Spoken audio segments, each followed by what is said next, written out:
Politically and economically, February was not for the faint of heart. The situation in Ukraine in particular had and still has the world on edge. What else affected the global economy? I'll be discussing that with Heiko Peters of Deutsche Bank Resarch.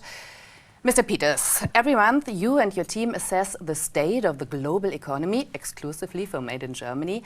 How did the DBIX develop in February? The DBIX increased in February and is pointing to a growth rate of the world economy of slightly below 4%. So relatively good news from the DBIX. However, China doesn't share in that optimism. What is putting a damper on the mood in the world's second largest economy? The falling of sentiment in China was mainly caused by one-off effect due to the celebration of New Year's Eve. And going forward, we expect the sentiment indicator to improve again, and also that we see a relatively good growth rate in China on a whole. For this year, we expect a solid growth rate of 8.5%. So this falling down is not a severe problem. Yeah. Let's take a look at the Eurozone and the Euro crisis. The EU Commission finally expects growth in 2014 after a two-year recession. Where's that growth coming from?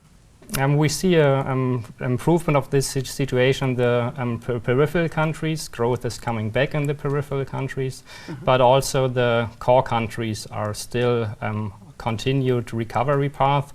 So it's a broad-based growth that's coming back, but on a whole it's on a still relatively moderate level. And in which sectors the economies are growing? That's especially at the moment, it was in the recent quarters especially driven by net exports, but we saw also some positive signs from domestic demands. That's normally lagging the improvement in exports, and the exports are increasing thanks to the improvement of the world economy. With all major regions, we saw an improvement in the US and also in China, and this is turning now into pickup of export growth for European countries. And you already mentioned it, even the southern European debt countries are improving economically. Does that mean that the Eurozone has the worst behind it? I would not go that far, but we see an improvement. We see that growth is coming back in these countries. That's a relatively good sign if you compare with the previous years. But the debt levels are still relatively high, and the unemployment rates are still sometimes on historical peaks.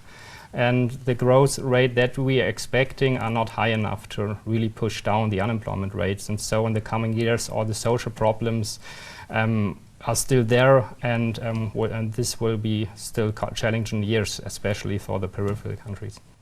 Heiko Peters, thank you very much for now. We will talk more about that in our discussion. Europe on the road to recovery. Is the crisis over? You can find that on dw.de/Made in Germany.